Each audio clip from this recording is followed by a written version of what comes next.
So yeah, as typical of Washtenaw County, we had some feisty races this year.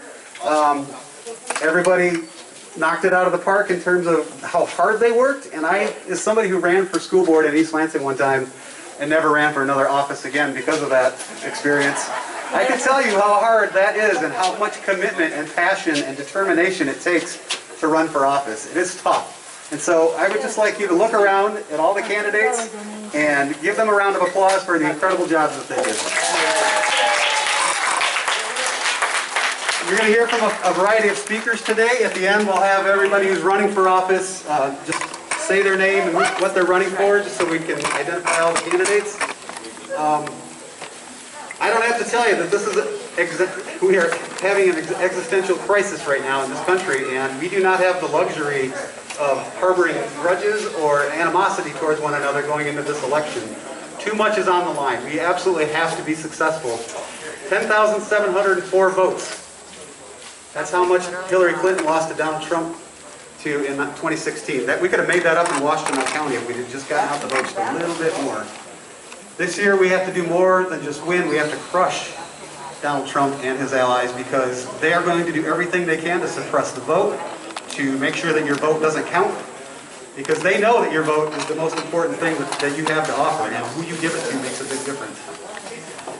Just speaking briefly about what's going on at the Washtenaw County Democratic Party, despite the COVID pandemic we're dealing with and the inability for us to meet with each other in person, our precinct organizing committee is doing incredible work. They've had over 67,000 voter contacts just before the primary to make sure that people knew how to vote, how to navigate this new system where you can vote by mail, and to make sure that everybody had all of the information that they needed on how to vote. One of the things they put together was a document, a PDF file of every polling location in every municipality's drop-off box for ballots.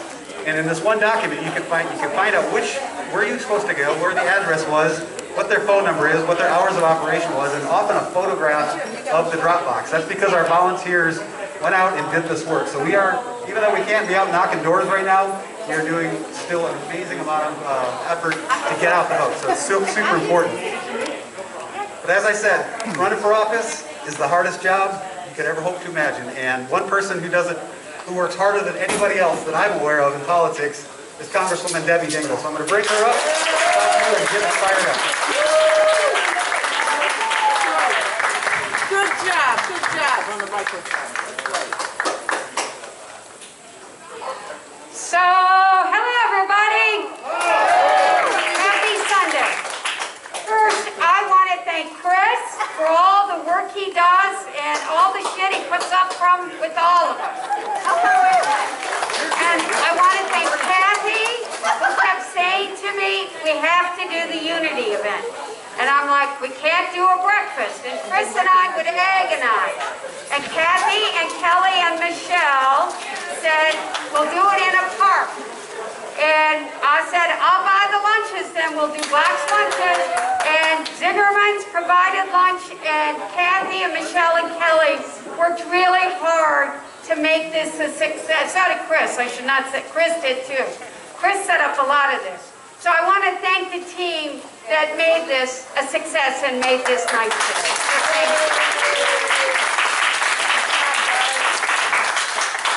So I see a lot of people here.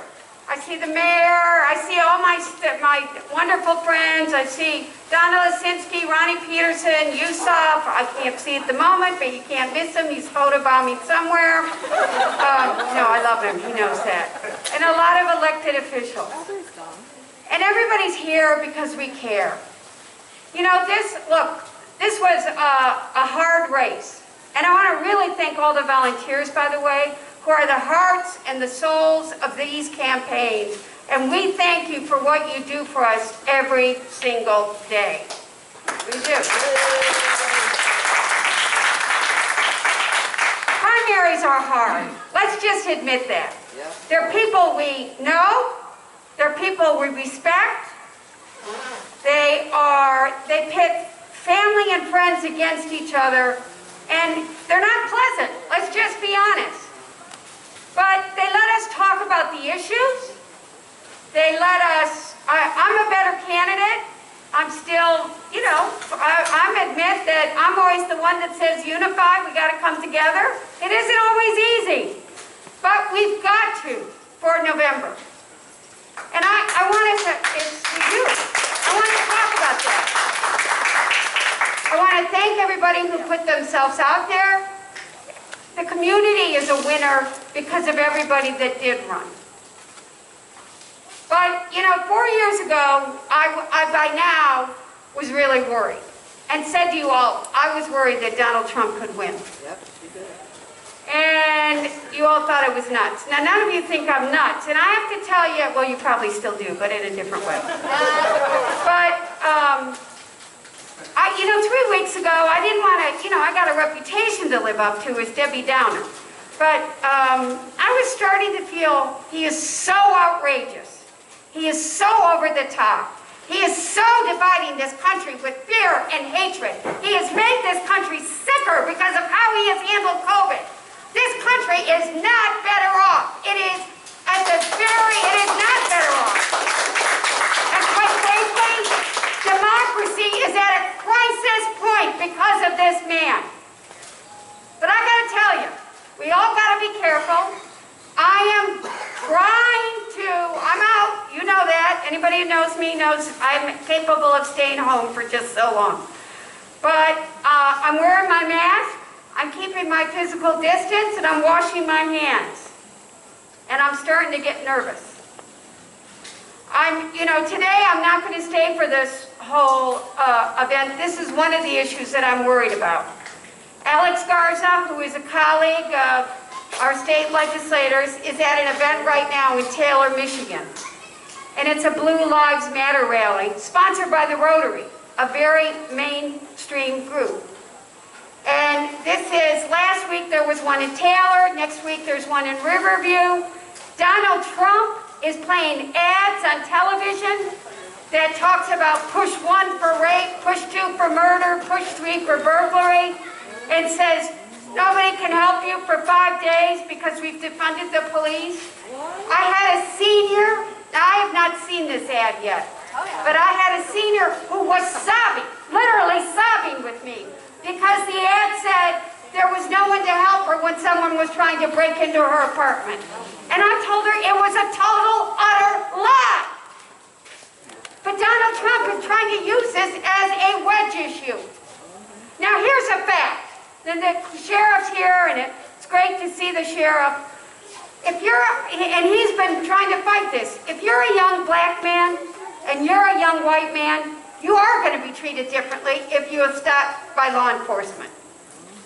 But our law enforcement have become social workers. My law enforcement, I can't tell you how many times they've done wellness checks for me over the last few months. Domestic violence is something you all know I care about. It's the most dangerous call they do. They never don't come. They're there. And I want to tell you the story of a son at Dearborn, my hometown.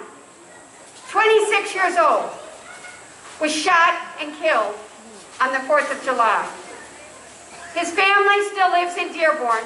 He's married with 2 children. He was on duty and answered a call in a Home Depot parking lot because someone was intoxicated. And when he went to help the man, he turned, shot him, and killed him in the chest. Even more, he wrote a letter during Ramadan of this year and said to his family, if I die, I want you to know why I went into law enforcement. I wanted to help my community. I wanted to be there to make it stronger. And if somebody was in trouble, I wanted to help them. We all know a lot of men and women in law enforcement that are good people. And we cannot, like Donald Trump, paint us all with one. We have to address the issues of systematic racism in this country. The time is now. It's absolutely now. But it has to. But we can't let Donald Trump take it and use it as a wedge issue. We have to be strong. We have to fight back. And we have to make sure that people know we are fighting for the heart and the soul of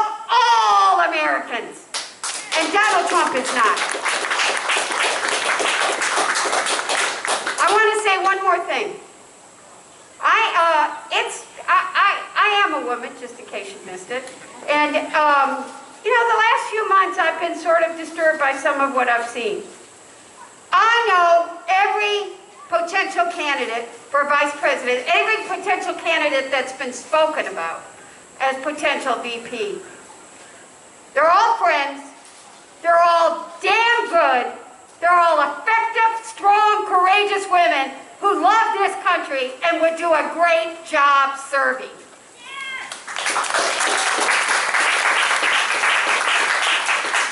This nonsense the last couple of weeks of pitting people against each other, of some of the rumors, I'm going to be blunt.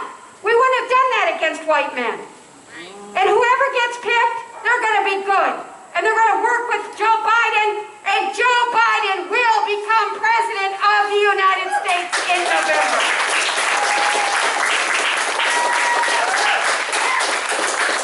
But as Chris said, we got to deliver more votes. Nobody can stay home. I know some of the Bernie people are still, they don't like Joe Biden. I remember what it was like 4 years ago. Too many people thought it didn't matter and they stayed home. Well, I hope you learned it did matter. It does matter. And this country cannot afford 4 more years of Donald Trump. Our democracy is under attack. It is under attack. Freedom of speech, freedom of religion, freedom of press, due process. Donald Trump doesn't believe in any of these. And we've got Jim Clyburn last Sunday on television said, Donald Trump is like, he compared him to Hitler and some of the others. He compared him to Putin. And he said, not Putin, he compared Putin and Donald Trump to Hitler. And some people might have gasped, but he said, America, wake up. You know, we need to wake up. It is our future. We cannot afford to have another 4 years. We need to protect this country we love for generations to come. And this November, our future is at stake. So thank you for being here. Let's pull together and let's go kick butt because we cannot afford another 4 years of what we have. Thank you.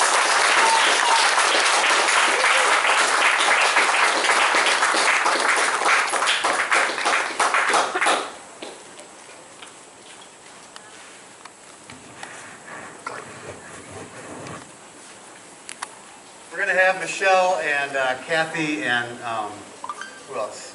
Yeah, Michelle and Kathy are going to be up a little later to introduce some folks so you get to meet the people who put this together.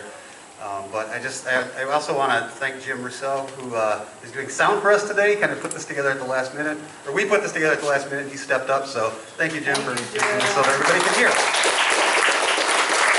If you're a precinct delegate, please hold your hand up. Look at that. All right, put your hands down. If you are a new precinct delegate for the first time this year, put your hand up. All right. So guess what? We're going to put you to work. But the thing about it is we've made it really easy to be a precinct delegate, and that's something that's not often done. The Democratic Party talks a lot about how the precinct delegates are the foundation of the party, and they talk about this nationally, and almost no groups really effectively do the training and the recruitment and all of the things and give them the resources to precinct delegates to do their job. So we're really determined to do that here. And so all of you new folks and all the folks that have been here before, thank you for stepping up. Thank you for getting elected as precinct delegate. And we will be contacting you about how you can plug in and what resources we have to offer you so you can do your job. All right, with that, I'm going to bring up Sheriff Jerry Clayton.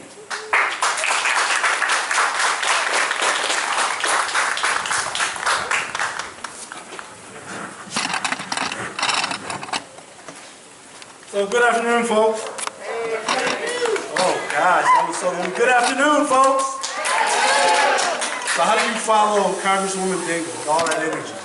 I follow it by following up with what she said. So all the people who ran for office in this primary, raise your hand, please. And all those that ran, there's this words from, I think it was FDR talked about at the time he talked about the man in the arena. but it's the person in the arena. People that decide to run for office, put themselves out there, they expose themselves to ridicule and criticism and people on opposite ends of the spectrum. But that is the democratic process, and that is the right way for us to elect our next generation of leaders. So for those that went in and did not win, I applaud you for having the courage to run for office. For those that were candidates and won, I oftentimes, especially if you've never held office, I think about the dog that's been chasing the car, and all of a sudden the car stopped and you got it. And now you think about, now what do I do with it? Well, what we do with it is you lead. You lead and you think about what's the best public policy. What's the best thing for the people. And don't forget this. I look at all the elections that I've been involved in, and every time I looked, one thing never changed. There was never 100% on my side of the vote. We never get 100% of the vote. There are people that are going to go up vote against you, that don't agree with the positions that you lay out. But guess what? At the end of the day, we represent everybody.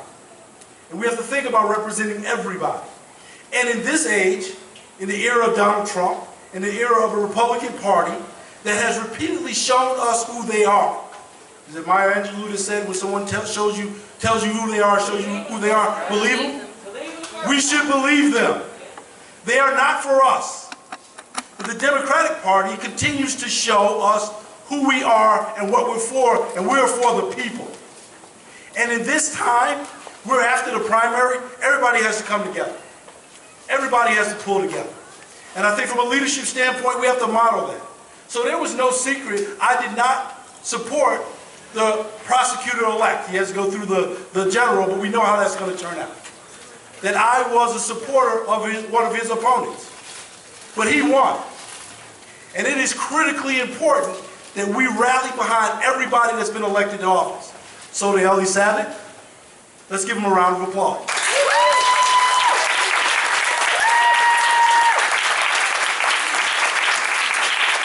Listen, folks, the national election matters. Yes, it does. Donald Trump has been an abysmal. He's been a demagogue. He's been a flat-out racist. And we're a worse country for it. Mitch McConnell, the rest of the Republicans, people that think getting $600 in unemployment to sustain you is too much money and will make you lazy and not want to work. They're telling us what they believe in us as the people. The Democratic Party does not believe in that. So we must rally together and we must vote. We must come together and make sure that we not only get Donald Trump out, because that's important, but we have to flip the Senate. Yes? Yes? We have to flip the Senate. And we have to increase our hold in the House. Because here's what happens if we don't. Donald Trump remains president. The Senate continues to control from a Republican standpoint. We are more than in a world of trouble. COVID-19 continues to ravage us. We continue to have a non-scientific approach. We continue to be led by an ideology that says wearing masks is political and weak. We get sicker, more people die, the economy crashes. Mitch McConnell stays in. He's the guy that's going to continue to lead the right kind of legislation on the table and push Republican-backed federal judges that will decimate this country for generations to come. We've already seen what happens when we take for granted the fact that someone like Donald Trump cannot get elected. I remember telling my wife, I don't even know if I got credibility with her anymore. I remember telling my wife prior to the 2016 election, I said, Americans are way too smart. There's no way we'll elect this guy. I went to bed that night, a little shaky, and woke up the next morning totally devastated, let down by the fact that we as Democrats did not step up and do our job, did not get out to vote, and we let a man come into office that is decimating this country. We're not going to do that again, right? All right. So I will let me just pivot to this and I will get out of the way. I'll just talk about this a little more because Debbie brought it up. I wouldn't have brought it up.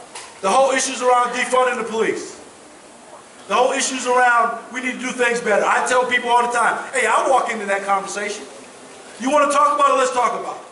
But folks, Democrats are way too smart way too smart to let a hashtag, a talking point, with no strategic initiative involved, dictate how we operate.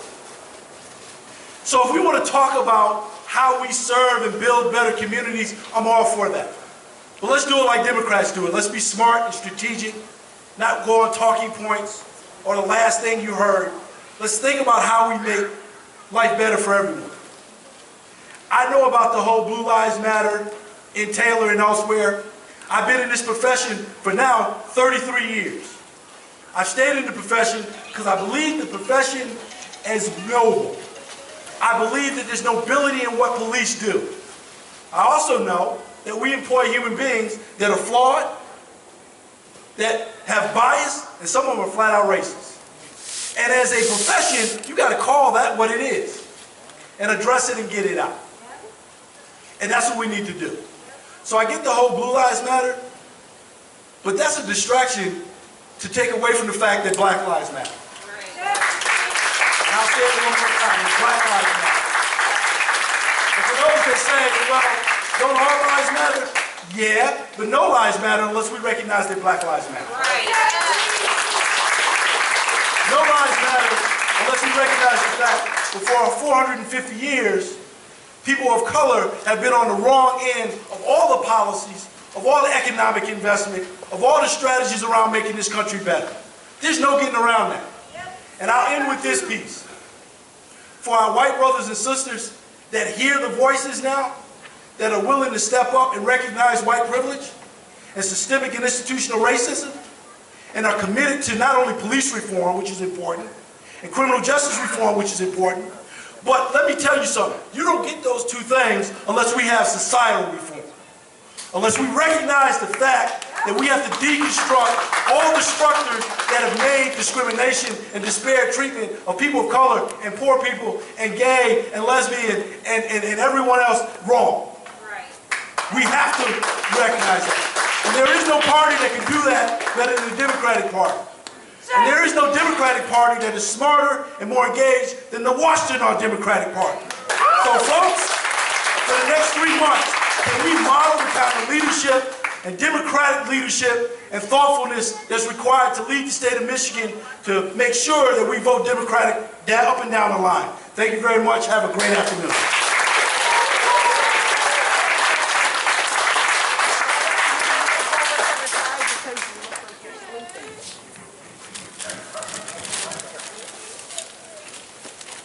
So we have lots of food left, so be sure to get yourself lunch. If you have one, you're still hungry, probably could grab it home. All right, so our next speaker is a very good friend of mine, member of the Washtenaw County Democratic Party Board, Krystle DuPree. She's also the liaison and chapter lead for the Ann Arbor chapter of Black Lives Matter. I'm running for school board.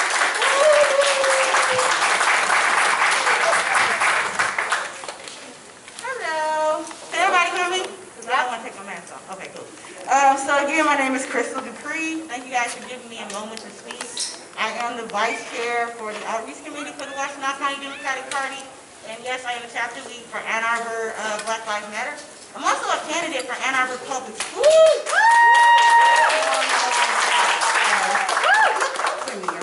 Alright, so, I wanted to take this time to speak love and solidarity into this space.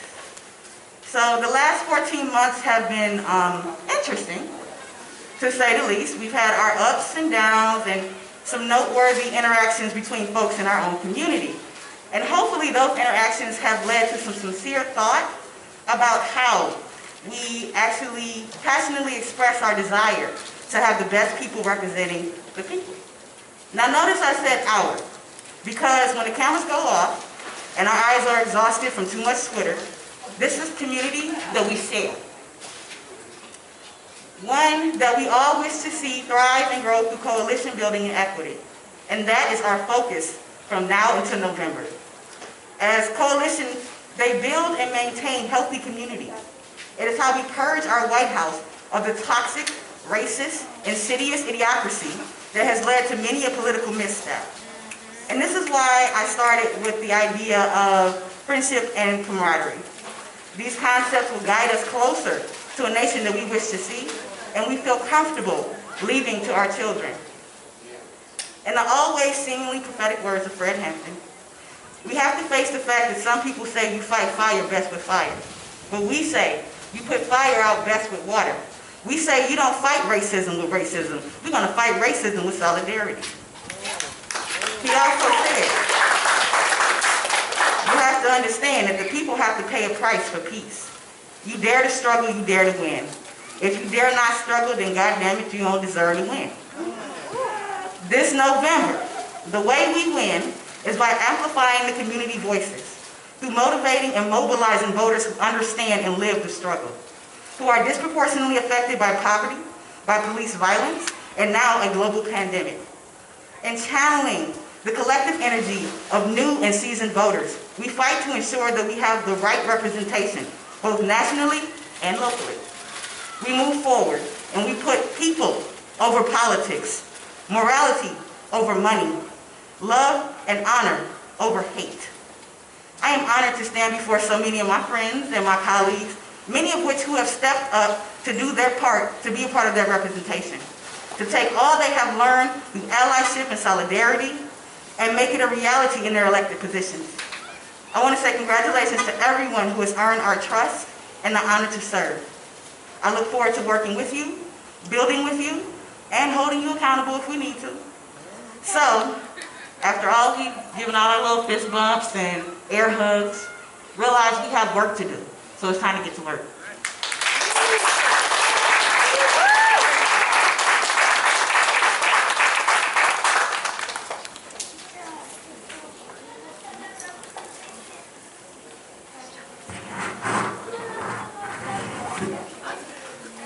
For those folks who don't know her, that this is Michelle, who is one of the organizers and also the microphone sanitizer. Okay, so next up is my personal House representative, Donna Lasinski, somebody I've really enjoyed watching her political trajectory from the Ann Arbor School Board on up, and who's leading the House effort to make sure that we take back the House representatives of Michigan. Donna Lasinski.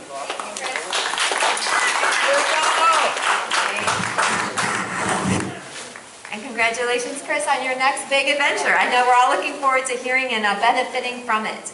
So, again, I'm Donna Lasinski. I represent House District 52, the communities of Dexter, Chelsea, Manchester, Saline, Whitmore Lake, and the 14 townships in between.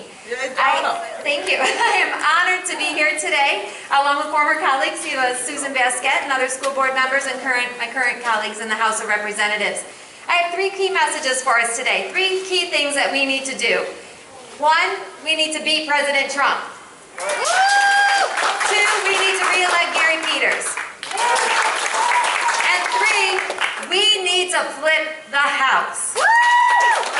Now, what we have seen day after day, Representative Peterson, Representative Rabhi, and myself, and Representative Warren, is that state government is what's standing between us and utter disaster. It's what's standing between us and the craziness at the federal level. It is only what we're doing that is ensuring that we have masks, that we have a coherent plan for our schools, that protects our staff and protects our families and protects our students. It is state government that is standing in the breach. It is our partnership with Governor Whitmer. It is our partnership with our local officials. That is all that's standing between us and disaster. And all that's standing between us and Democratic control and having the first female Speaker of the House is 4 seats. 4 seats, that's it. I'm heading from here right after this to head up to one of those seats we're going to flip. District 38. It actually touches the corner of us here in Washtenaw County, at the corner of South Line, at the intersection of South Line, Oakland, and Washtenaw County. We're going to flip the 39th seat with Julia Pulver, the 38th seat with Kelly Breen. We're going to flip 45 up in Rochester Hills with an awesome woman named Barb Annis. We're going to flip the 104th after the corruption of Larry Inman with a fantastic candidate named Dan O'Neill. And we are flipping the 61st seat with an incredible woman named Christine Morse. That's 5 to get 4, we need 5. We need all 5. Because when that gavel's in my hands and we're banging something, I can't worry about one person getting jittery. We need to have a little bit of a gap. We need those 5. And those 5 don't happen without Washtenaw County. They don't. because we are the best organized, the most intentional Democratic community in the state. We get things done. We boost turnout not just in Washtenaw County for Gary Peters and for Donald Trump, but we're going to be phone banking for Christine Morris, Bob Rannis, Dan O'Neill. We're going to make sure that when and if it's safe, we're lit dropping out there for folks. We're doing what needs to be done. We don't flip the house without Washtenaw County helping. It's not going to happen. So, who knows someone who lives in Traverse City? Who knows someone in Novi, Rochester Hills? Who knows folks in Plymouth, Canton area? Okay, who knows people out in Portage, Kalamazoo? We need to stretch out to our friends in other areas. We cannot be the Ann Arbor bubble. It is unacceptable. It is unacceptable for us to stay in our bubble. Our bubble can help President Trump, our bubble can help Gary Peters, but our bubble cannot help flip the House. And we have to do that. The Senate is not up for election. When you look at your ballot, we in the House used to be 8th down on the ballot. We're only 3rd on the ballot this time. And so we need your help. So with that, I'm going to ask for your commitment to help us. I'm going to ask for your commitment to help us flip the House. And I wanted to close with the idea that the title of this gathering is the Democratic Unity Picnic. And I know, and most of you know, that I came into this position through a competitive primary. And I want to tell you that it is absolutely possible. In fact, it's necessary and it's something we must do after these races to come together on our common values, to work together, to build relationship and friendship. I did it, we did it, and we work together on issues going forward that are making our community better in all places. So please, take a moment, introduce yourself to someone that you think may have been on the other side of that Facebook post, someone who might have tweeted back at you. Make sure you take that moment today to reach out a hand, to say hello. Don't touch your hands. Symbolically, reach out your hand, maybe elbow bump. But take that moment to reach across, because it is only all of us together that will get this done. And I know we can, and we will. No Trump, yes Gary Peters, and let's flip the House. Thank you.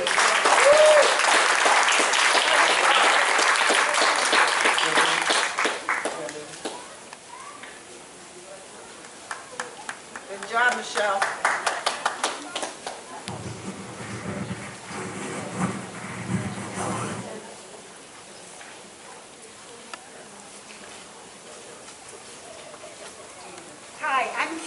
Griswold, Kathy, show some love to Kathy. one of the organizers of this, and I can give you a story that will explain why I have been so concerned that we come together and hold this event. I'll just read my prepared statements here. Unity is critical to success in November. We no longer have Congressman John Dingell's unifying leadership. We must become the leaders he wanted and expected us to be. Following the presidential election in 2016, I was speaking to John Dingell. It was a crowded room, but no one else was speaking to him, and he was just relaxed. And I said, you know, many people are so depressed. People can't even get out of bed. They're so traumatized by this election. I said, but at least you have the historical experience and perspective to realize that this is not as bad as World War II. This is not as bad as 9/11. This is not as bad as the Vietnamese War. And guess what he said to me? He said, Kathy, it's worse.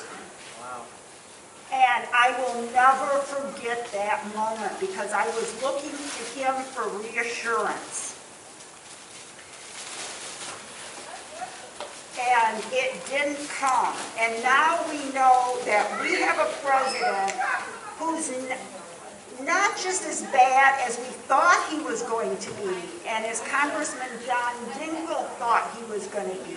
but a president that is worse than any of us ever could have imagined.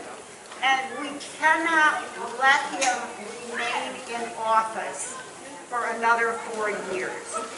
And I want to say, every action that we take, every word we speak, must be evaluated through the lens of, will this strengthen our party or will it undermine our goal of victory in November? We must unite in a laser focus.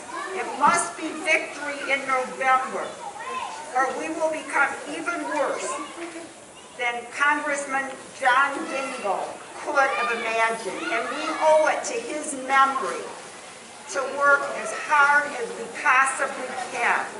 And I want to include a quote from Eleanor Roosevelt. It's something that I frequently think about, and I think that it helps us stay focused on our objective. And that is, great minds discuss ideas. Average minds discuss events. Small minds discuss people. So the next time you want to talk about a person because you're not happy, try to hold back and think about the ideas that Congressman John Dingell had. And now I would like to introduce Ronnie Peterson, who epitomizes this concept of unity and working together. He was a union leader, a county commissioner, and now our state representative. He can focus on the ideas while working with people, staying positive, and accomplishing practical, common sense solutions that are in the best interest of his constituents. He also has the courage to question proposals, such as the recent millage proposal before the county commission. He rationally explained why it was not in the best interest of his constituents during these challenging times. So I appreciate his courage to say what needs to be said, and it is a great honor for me to introduce Representative Ronnie Peterson.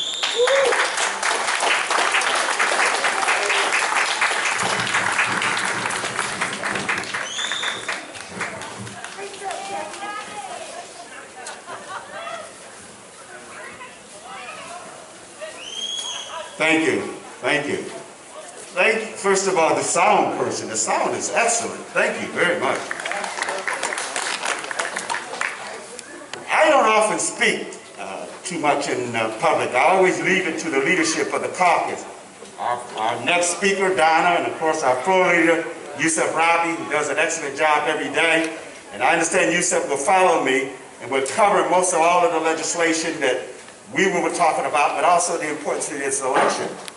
Let me just say that I am pleased to be here among you. I started with the Democratic Party through the Civil Rights Movement. And the Civil Rights Movement will always be important to me. And no, it has not gone away, and no one has incorporated more so than that movement. I came up as a Jim Crow kid, and I got involved in civil rights because of my grandparents could not vote. My grandparents never voted. My father's parents, mother and father was too intimidated to vote. And every time we went to South to encourage them, they knew the limitations would be placed upon them for registering to vote and participate in the political process. So me, my brothers, my sisters, we joined in the movement to help change America, like many of you in this room. Some of them I knew your parents, and some of them knew some of your relatives and your friends. When there was only 6 Democrats elected in Washington County, only 6 in the whole county. The rest of the whole county was elected officials, was all Republicans. But people brought about a change to make it inclusive, that African Americans and others came to the party to be engaged and involved. I was so thrilled to hear the sheriff's speech. I'd never heard him speak so eloquent on the urgency. I didn't know you were still here. I'm sorry, Sheriff, I didn't know you were still here. So eloquent on the issues that faces all Americans. Because none should suffer without all of us suffering and fighting together to enhance everyone's lifestyle. No one suffers alone.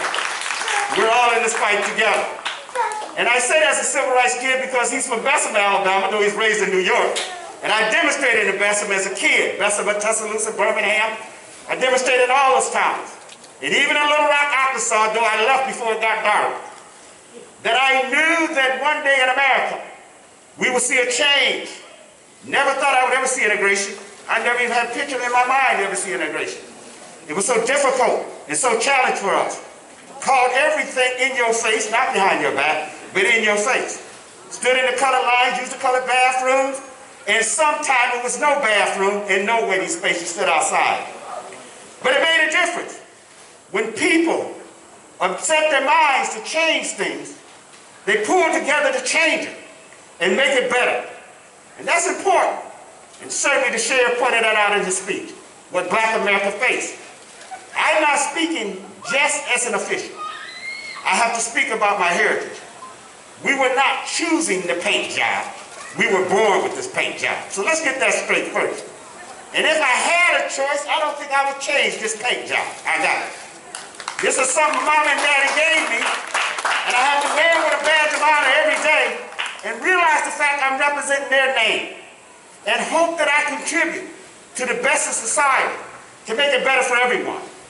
I represent a non-African American district, and I'm pleased to say that I win with a pretty good vote and do very little campaigning because I try to stand on the issues that invest in people.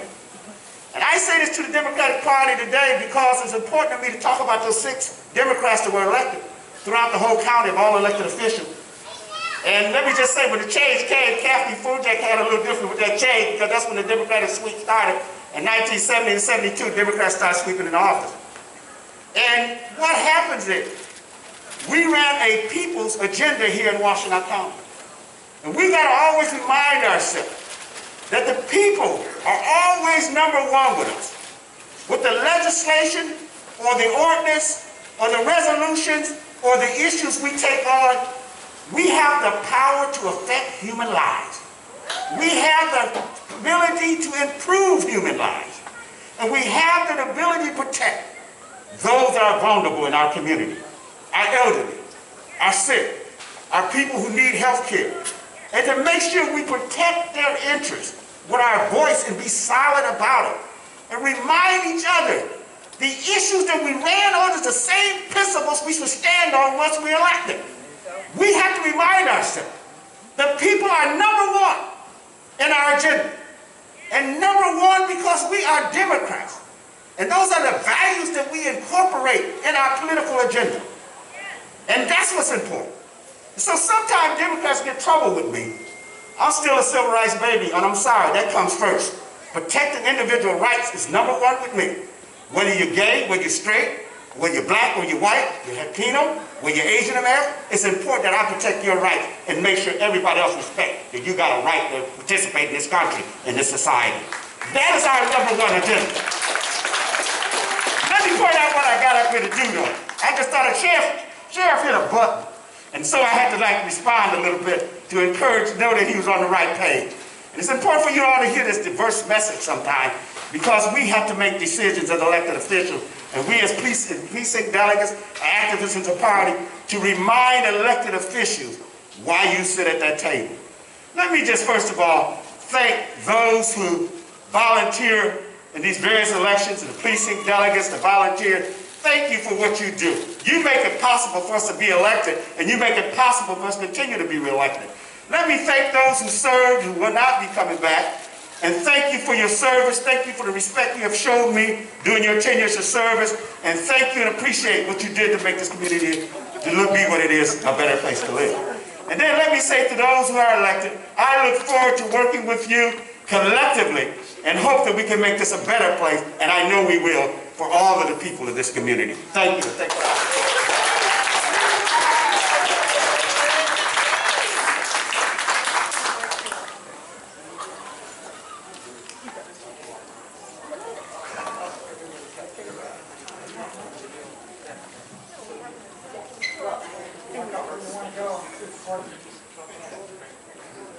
All right, we got Yousef here in a second.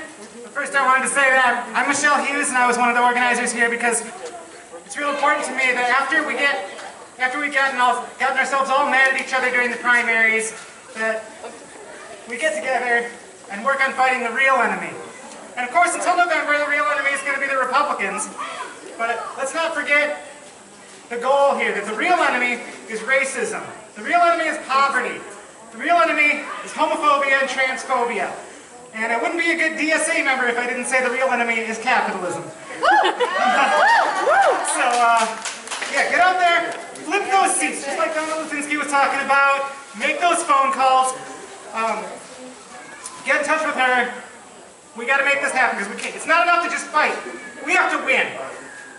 But now, we got Yousef Rabhi here. All right. Let's hear it for Michelle Hughes. Let's hear it for Michelle Hughes and Kathy Griswold. And Krystle, our chair. Thank you so much for organizing today. And let's hear it as well for Ronnie Peterson. What a speech! Ronnie Peterson, he said he doesn't like to speak because he likes the leadership of the caucus to speak, but Ronnie forgets that he is the real leadership of the caucus right there. Ronnie Peterson. We are facing unprecedented times, as we know, in America. Our house is on fire. America is burning. The planet is burning. Donald Trump has intentionally poured gasoline on the White House, lit the match, and watched it burn. Whether it is the U.S. Postal Service and the carnage from the other night, whether it is the U.S. EPA, every institution of our government that is meant to protect and defend the rights of the people has been burned. And Donald Trump has done that. America is a great country. It is the nation that has welcomed immigrants for generations to these shores who have sought a better life, who have fled the oppression of other governments across the world and sought freedom. In the United States of America, we have held ourselves to a different ideal. Our Constitution outlines such promise for a nation that can be better, a nation that can rise up, a nation that can unite people from all different backgrounds. America is a great country. But America is also a flawed country. It is a nation whose land was stolen from the indigenous First People. It is a nation whose economy was built on slavery, and then on segregation and Jim Crow. It is a nation that is flawed. But despite what we bring that is positive and what we have done that is not, Donald Trump's burning it all to the ground. And so what do we have in front of us? A burning house, smoldering ashes of the democracy that we once had. But what we also have is an opportunity to build a different America from the ashes of the old. We have an opportunity to start anew. And Joe Biden, by the way, he's not going to be the one that's going to build that America. Joe Biden is the fire department who's going to put out the burning wreckage of this country. But even when he does that, the task is on our shoulders to build something better. The task is on our shoulders to build a better America. The task is on our shoulders to move this country forward. And that is exactly what we are going to do. We are going to rise to this occasion without pause and without hesitation.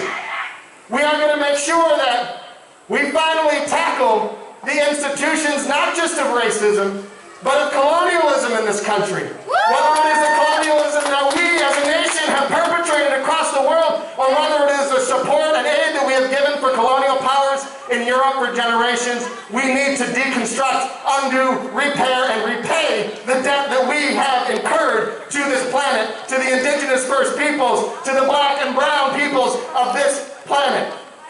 That is the repair that we must engage ourselves in. Reparations need to be talked about. That is the America that we can rebuild. An America where health care is not a privilege, but a right. Where it does not matter what your income is or what your job is, you deserve to have health care, period. That's the America that we're going to build. And I'm sorry if you don't like single-payer health care, but that's what I support. And that's how we get everybody to have coverage in this nation. We are going to build a country where the environment, where clean air and clean water is not something that we take for granted, and it is not something that is a privilege anymore just for the white and the affluent. It is something that everybody in this nation deserves, whether you live in Flint or Grosse Pointe or northern Michigan or southern Michigan or California or New York. Everybody deserves clean air. Everybody deserves clean water. It is a right. And so from the ashes of this old America, we will build a new one. Brick by brick, window by window, door by door, roof shingle by roof shingle. A new America will be built, and it will be built by all of us. But that all starts with us putting the damn fire out. And that is what we are going to do in November when we show up for Joe, when we show up for Gary Peters, when we show up for Democrats up and down the ticket. We are going to put the fire out. And immediately, on the next day, after that election, are we going to stop? No. Are we going to rest? No. Because that's what we did with Obama. We left him to do the job. And it turns out he told us time and time again, he said, I can't do this alone. I'm not going to do this alone. So we are not going to rest. We are going to keep our sleeves rolled up. And we are going to push. And we are going to fight. And we are going to build that better America that we can all believe in, that the future generations that set foot in this country can believe in. It will be a just nation. It will be a prosperous nation, and one whose wealth is not hoarded by the 1%, but shared by the many. That is the America that we will build, that we will fight for, and I have no doubt that when I look around this space and the faces and the fighters that are here with me, that we can and we will build a better America. Thank you for being here. Thank you for being Democrats. And let's go win in November.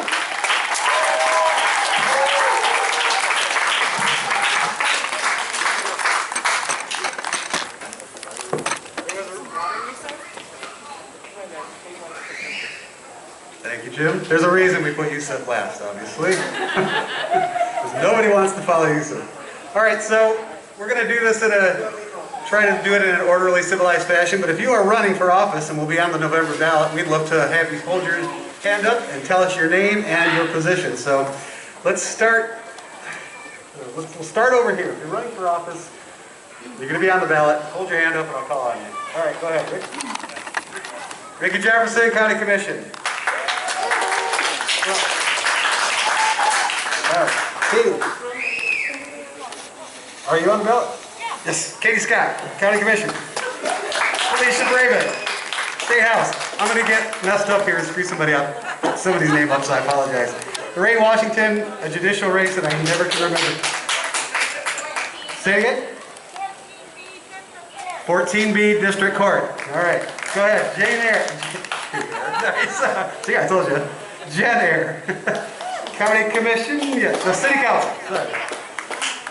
This is why they pay me the big dollars. Oh, wait. Nick Ravel. Circuit Court.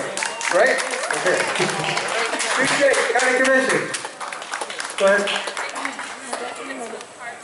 Stacey Ebert, Pittsfield Park Commission. Okay. Easy for me to say. Krystle. Who else? See hands. Krystle DuPree, running for Ann Arbor Public Schools Board. All right, I'm sorry, I don't know who you guys are. Annie Somerville. Annie Somerville. Ipsy. Ipsy City Council, thank you. I didn't recognize you, so. Caroline Sanders, Washington County Commissioner, District 4. Caroline Sanders, County Commission. Sitting in the back, oh, Justin Hodge, County Commission. Evan Pratt, Water Resources Commission. Commissioner, right? Everybody else? Two chance. I see a hand. Martha Kearns, Superior Township Park Commission. Martha Kearns? Superior Township Parks Commission. Hodges. Sorry. Yes. Hodgely Hodge. Ipsy Parks Commission. Ipsy Township Park Commission. Ellie Savage, County Prosecutor. All right, who am I missing? Anybody? You got Justin? Okay. Jackie Courteau, And tell me again? Scioto Board of Trustees. That's my head. Anybody else? Am I missing anyone? Sorry, Fran Redden. Hey guys, I just want to say, Tracy had to work quick feet here today, but she wishes you all a great time. She also wants to thank everyone for supporting her and helping her win the primary. We look forward to working with everyone. Thank you very much. Vote for Tracy. Thanks, Fran. Erica Briggs, City Council. Albert City Council. Help me out. Am I missing anyone? All right. Thank you, everybody. Thank you for coming. Please take some food with you. Otherwise, I have to take it from you. Thanks, everyone. Thanks for coming.